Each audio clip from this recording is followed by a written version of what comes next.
యేసుక్రీస్తు ఎప్పుడు వచ్చిండు భూమి మీదకి?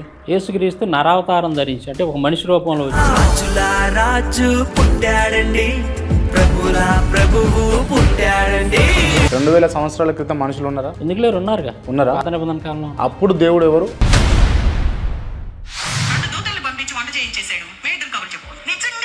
ఒకరోజు ఈయన వెళ్ళిపోయారు, నా వంట అవ్వలేదు, భుజమే చేసాడు వచ్చి, అమ్మా మీ ఆయన వెళ్ళిపోయాక పిల్లలు వెళ్ళిపోయాక మాట్లాడుకుందాం అన్నాడు. అలవాటు చేశాక ఉండు ప్రభా వాళ్ళ వంట అవ్వలేదు. అవన్నీ అతిశయంగా మరీ టూ మచ్. వీళ్ళు క్రిస్టియన్స్ కదా అది చెప్పేది కూడా. అండ్ కొన్ని అంటే హిందుత్వకు సంబంధించినటువంటి పాటల్ని కాపీ చేస్తూ క్రైస్తవంలో పాడుతుంటారు కదా. అసలు క్రైస్తవంలో ఉన్నటువంటి సింగర్స్, క్రైస్తవంలో ఉన్నటువంటి మ్యూజిక్ డైరెక్టర్స్, క్రైస్తవంలో ఉన్నటువంటి సాహిత్యం ఈ ప్రపంచంలో ఎక్కడా లేదు. శ్రీ కన్యకామరియజం భజయేసురాజం.